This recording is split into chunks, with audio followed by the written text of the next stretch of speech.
Bienvenidos a la meditación diaria, Camino a la Transformación, un tiempo para crecer en Dios y su palabra. No te olvides suscribirte en el canal, activar la campanita y aceptar todas las notificaciones. Y recuerda dar me gusta. Comencemos. Buenos días, querida familia de la Comunidad Cristiana Internacional de Teoterapia. Les saluda Mayra de Carvajal desde la ciudad de La Tacunga, provincia de Cotopaxi. En nuestro devocional de este día veremos el tema La palabra de Dios es Cristo. Para ello, yo le invito a abrir su Biblia en el libro de Juan, capítulo 1, verso 1, el cual será nuestro versículo base y lo iremos analizando en esta mañana. Y empezamos diciendo que en el principio era el Verbo y el Verbo era con Dios y el Verbo era Dios. En primer lugar, analizaremos el inicio de este versículo, que comienza con la frase en el principio. Cuando el apóstol Juan habla del principio, se refiere al inicio de la creación que es mencionada en el libro de Génesis capítulo 1, verso 1. Juan nos habla de la preexistencia de Jesús. Él estaba antes de que el Padre creara todas las cosas. Más adelante, veremos que nuestro Señor no solo estaba en aquel momento, sino que fue el agente por medio del cual fueron creadas las cosas.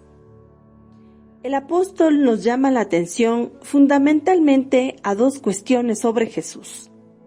La primera, que no fue creado. Es decir, no fue parte de la misma creación. Y en segunda instancia nos dice que estaba con Dios. Él estaba en comunión plena con el Padre, y más que eso, él mismo era Dios. En segundo lugar, analizaremos la frase era el Verbo. Juan utiliza el término griego logos, que es traducido como verbo o palabra, para referirse expresamente al Señor Jesucristo. Este término era muy utilizado en la filosofía griega de la época. Con él se referían tanto a la palabra hablada o escrita, como aquella que no se ha pronunciado y permanece en la mente. Para dar inicio, el apóstol Juan nos explica que quien ha creado el universo y lo rige es una persona divina, el Señor Jesucristo. Además, va a emplear el término para enseñarnos que de la misma forma que la palabra o el discurso de un hombre nos da a conocer sus pensamientos, de la misma manera, el Verbo nos declara la mente de Dios. Solo Cristo podía declararnos con toda precisión, exactitud y profundidad la mente de Dios. Porque como él mismo dijo en Mateo capítulo 11, verso 27, nadie conoce al Padre sino el Hijo, y aquel a quien él lo quiera revelar. La manifestación de Jesucristo en el mundo aclaró muchas cosas que en el Antiguo Testamento no estaban del todo claras. El Salmo 33, verso 6, es uno de muchos versículos en donde aparece la palabra logos en el Antiguo Testamento. Nos dice, por la palabra de Jehová fueron hechos los cielos, y todo el ejército de ellos por aliento de su boca. Vemos tanto en este texto como en muchos otros que la palabra tenía la función creadora y por lo tanto era el medio a través del cual Dios el Padre creó todas las cosas. Veamos ahora cómo se nos presenta la palabra logos en el Nuevo Testamento. En el libro de Juan, en el capítulo 1, verso 14, leemos y dice lo siguiente: Y aquel Verbo fue hecho carne y habitó entre nosotros. Y vimos su gloria, gloria como la del unigénito del Padre, lleno de gracia y de verdad. Y en Apocalipsis capítulo 19, verso 13, dice lo siguiente: Estaba vestido de una ropa teñida en sangre, y su nombre es el Verbo de Dios.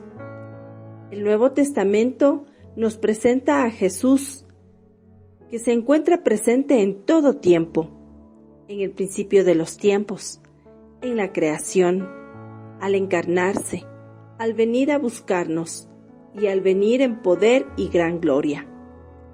No hubo algún momento en que Jesús no haya sido y estado participando de la misma. Juan nos presenta a Jesús como el camino, la verdad y la vida, como el pan de vida, como el agua de vida, y de otras muchas maneras más, las cuales nos conducen a la verdadera vida que Dios quiere que tengamos y que está dispuesto a concedernos. En tercer lugar, analizamos la frase, y el Verbo era con Dios. Juan nos dice que Jesús preexistía con Dios, el Padre, y que estaba junto a Él desde el principio de los tiempos, que estaba presente en el momento en que la tierra era creada. De esto se desprende la lógica conclusión de que Jesús es el único que nos puede revelar a Dios con un verdadero conocimiento y por ende con total autoridad. Algo de lo que se daba cuenta la gente al escuchar sus mensajes, tanto así que se sorprendían por su autoridad al hablar. Únicamente Jesús era quien podía decir: todas las cosas me fueron entregadas por mi Padre, y nadie conoce al Hijo sino el Padre, ni al Padre conoce alguno sino el Hijo, y aquel a quien el Hijo lo quiera revelar. Así lo asevera en el libro de Mateo, en el capítulo 11, verso 7. Por lo tanto, sabemos que Jesús tiene como objetivo revelarnos a Dios y que también nosotros permanezcamos en su presencia. Ese fue el motivo para dejar su gloria y venir a encarnarse. Por eso, el Señor Jesucristo padeció en la cruz. Jesús desea que todos, absolutamente todos, podamos conocer a Dios y ser sus hijos. Finalmente, miremos la frase, y el Verbo era Dios. El apóstol Juan nos explica de la deidad de Jesús. Es más, este es uno de los objetivos principales para haber escrito su evangelio. Juan desea que veamos a Dios hacerse carne para venir a rescatarnos de las consecuencias de nuestros pecados. Pero Juan no es el único autor neotestamentario que nos afirma que Jesús es Dios. Veamos lo que dice el autor en Hebreos sobre Jesucristo, en el cual está señalado en el capítulo 1, versículo 3. El cual, siendo el resplandor de su gloria y la imagen misma de su sustancia, y quien sustenta todas las cosas con la palabra de su poder, habiendo efectuado la purificación de nuestros pecados por medio de sí mismo, se sentó a la diestra de la majestad en las alturas. Como hemos visto hasta aquí, Jesús era verdaderamente Dios.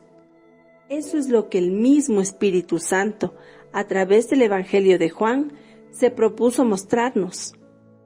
Y eso es entonces lo que debemos aprender de este texto. Dios mismo se ha manifestado en carne por amor, para traernos salvación. Ahora la pregunta dirigida a usted es: ¿cómo es o cómo usted mira a Jesús? ¿Quién es Él para usted? ¿Ha aceptado el señorío de Jesús en su vida? ¿Lo ha reconocido como su Salvador? Pues si no lo ha hecho aún, este es un excelente momento para hacerlo. Solo háblele, entréguele su vida. Él sabrá conducir por su camino, iluminará su vida y le llenará de amor, esperanza y bendición. Pues bien, esperamos que este devocional haya sido de bendición en su vida y que haya sido el mismo Dios quien haya llenado su vida de presencia y amor.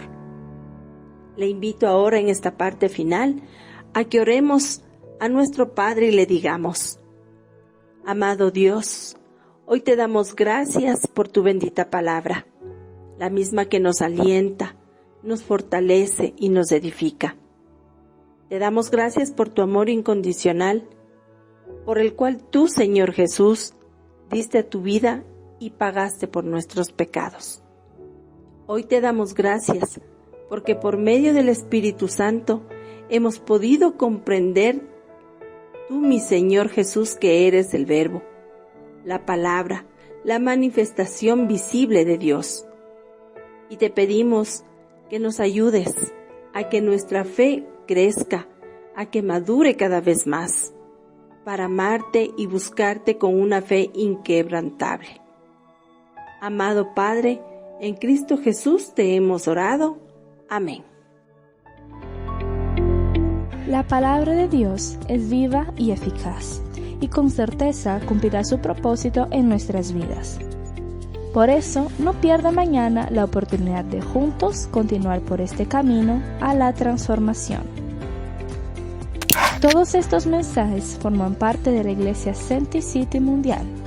Entra en contacto con nosotros para pedir oración, contar testimonios o formar parte de nuestra iglesia. Hágalo a través de nuestras plataformas Facebook e Instagram, Senti City Mundial. Dios les bendiga.